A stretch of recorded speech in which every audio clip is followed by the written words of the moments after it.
Cinderella.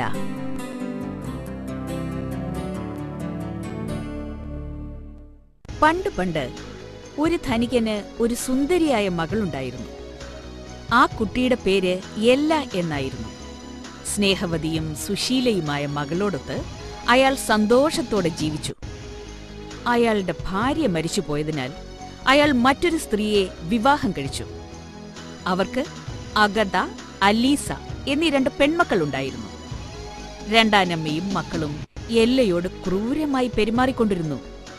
എല്ല, ഈ വീടൊക്കെ അടിച്ചു വാരി കഴുകി വൃത്തിയാക്ക്. ഞങ്ങൾക്കുള്ള ഭക്ഷണം തയ്യാറാക്കണം. എന്റെ 2 പെൺമക്കളെ ഒരുക്കണം.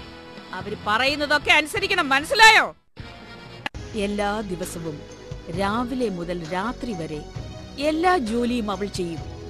രാത്രി നെരിപ്പോടിനടുത്ത് കിടന്നുറങ്ങും. അവളെ കാണാൻ ഒരു വൃത്തിയും ഉണ്ടായിരുന്നില്ല. അവളുടെ ദേഹത്ത് മുഴുവൻ കരിയായിരുന്നു. അതിനാൽ അവർ അവളെ സിൻഡർല എന്ന് വിളിച്ചു. അവർ അങ്ങനെ അവളെ പരിഹസിക്കുമായിരുന്നു. സിൻഡർല, നീ വസ്ത്രത്തിൽ എത്ര സുന്ദരിയായിരിക്കുന്നെന്നോ. ഒരു ദിവസം രാജകൊട്ടാരത്തിൽ നടക്കുന്ന വിരുന്നിനായി രാജാവ് എല്ലാവരെയും ക്ഷണിച്ചിരുന്നു. വിരുന്നിനെത്തിയ എല്ലാ പെൺകുട്ടികളിൽ നിന്നും രാജകുമാരൻ ഇഷ്ടപ്പെടുന്ന ഒരു പെൺകുട്ടിയെ രാജകുമാരൻ തന്റെ ഭാര്യയായി തിരഞ്ഞെടുക്കും. വിരുന്ന് സൽക്കാരത്തിന്റെ ദിവസമെത്തി. സിൻഡർല, ഇവിടെ വാ, സൽക്കാരത്തിന് പോകാൻ ഞങ്ങളെ ഒരുക്ക്. വളരെ വിലപിടിപ്പുള്ള ഭംഗിയുള്ള വസ്ത്രം ധരിക്കാൻ സിൻഡർല അവരെ സഹായിച്ചു. അവർ പോകാൻ തയ്യാറായപ്പോൾ, അമ്മേ, ദയവായി ഞാനും നിങ്ങൾക്കൊപ്പം വിരുന്നിന് വരട്ടെ. എന്തിനാ സിൻഡർല? നിനക്ക് വിരുന്നിനൊടുക്കാൻ നല്ലൊരു വസ്ത്രം പോലുമില്ലല്ലോ. പോരാത്തതിന് ദേഹം മുഴുവൻ അഴുക്കും പൊടിയും. നിന്നെ കൊണ്ടുപോയാൽ ഞാൻ നാണം കെടും. അവളെ നോക്കി പരിഹസിച്ചുകൊണ്ട് അവർ കടന്നുപോയി. വീട്ടിൽ തനിച്ചായ സിൻഡർല വളരെ വിഷമത്തോടെ കരഞ്ഞുകൊണ്ടിരുന്നു. എനിക്കും വിരുന്ന് സൽക്കാരത്തിന് പോകാൻ കഴിഞ്ഞിരുന്നെങ്കിൽ, എന്റെ ആഗ്രഹങ്ങൾ സഫലമാക്കാൻ ഒരു മാലാഖയുണ്ടായിരുന്നെങ്കിൽ. പെട്ടെന്നൊരു ദേവത അവിടെ പ്രത്യക്ഷപ്പെട്ടു. എന്തിനാണ് മോളെ നീ കരയുന്നത്? നിനക്ക് എന്താണ് വേണ്ടത്? എനിക്കും രാജാവിന്റെ വിരുന്ന് സൽക്കാരത്തിന് പങ്കെടുക്കണം. പക്ഷേ എന്റെ രണ്ടാനമ്മ എന്നെ കൊണ്ടുപോയില്ല. ഞാൻ നിന്നെ സഹായിക്കാം. ആ ദേവത ഒരു മത്തങ്ങയെ തന്റെ മന്ത്രശക്തിയാൽ രഥമാക്കി, വെള്ളലികളെ തേരാളികളാക്കി.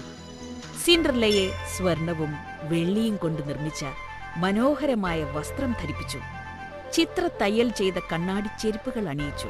പുറപ്പെടുന്നതിനു മുൻപ് ദേവത മുന്നറിയിപ്പ് നൽകി. അർദ്ധരാത്രിയാകുന്നതിനു മുൻപ് നീ തിരികെ എത്തണം. രാത്രി 12 മണിയാകുമ്പോൾ മാന്ത്രിക ശക്തി നഷ്ടപ്പെട്ട് നീ നിന്റെ പഴയ രൂപത്തിലേക്ക് തിരിച്ചു പോകും. തീർച്ചയായും ഞാൻ അർദ്ധരാത്രിക്ക് മുമ്പ് തിരിച്ചെത്താം. അങ്ങനെ സിൻഡർല കൊട്ടാരത്തിലേക്ക് പുറപ്പെട്ടു. വിരുന്ന് സൽക്കാരത്തിൽ പങ്കെടുത്ത ഒരു പെൺകുട്ടിയോടും രാജകുമാരന് താല്പര്യം തോന്നിയില്ല. അപ്പോഴാണ് മനോഹരമായ വസ്ത്രമണിഞ്ഞ സുന്ദരിയായ സിൻഡർലയെ രാജകുമാരൻ കണ്ടത്. അവളോടൊപ്പം രാജകുമാരൻ സന്തോഷത്തോടെ നൃത്തം ചെയ്തു. അവർ പരസ്പരം ഇഷ്ടപ്പെട്ടു, സ്നേഹിച്ചു. നൃത്തത്തിനിടയിൽ സമയം പോയത് അവൾ അറിഞ്ഞില്ല. പെട്ടെന്ന് ക്ലോക്കിൽ 12 മണിയടിച്ചു. അത് കേട്ട് സിൻഡർല ഞെട്ടിപ്പോയി. അവൾ ധൃതിയിൽ കൊട്ടാരത്തിൽ നിന്ന് ഓടി മറഞ്ഞു. ഓടുന്ന സമയത്ത് അവളുടെ കണ്ണാടി ചെരുപ്പുകളിലൊന്ന് രാജകൊട്ടാരത്തിൽ ഊരി വീണു. രാജകുമാരൻ വിഷമത്തോടെ ആ ചെരുപ്പ് കയ്യിലെടുത്തു.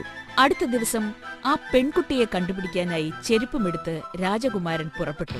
ആ രാജ്യത്തുള്ള ഓരോ പെൺകുട്ടികളുടെയും വീടുകൾ അദ്ദേഹം കയറി ഇറങ്ങി. പക്ഷെ ആ ചെരുപ്പ് ആർക്കും പാകമായില്ല. ഒടുവിൽ സിൻഡർലയുടെ വീട്ടിലെത്തി. ഹായ്, ഞാൻ ഇട്ടു നോക്കട്ടെ. എനിക്കിത് വളരെ ചെറുതാണല്ലോ. ഇല്ലില്ല, നിങ്ങൾക്കിത് പാകമല്ല. മറ്റേ കുട്ടി ധരിച്ചു നോക്കട്ടെ. ഇത് എനിക്ക് പാകമല്ല. ഈ കാല് നന്നായി ഉള്ളിലേക്ക് കടത്തി നോക്ക്. വീട്ടിൽ വേറെ ഏതെങ്കിലും പെൺകുട്ടിയുണ്ടോ?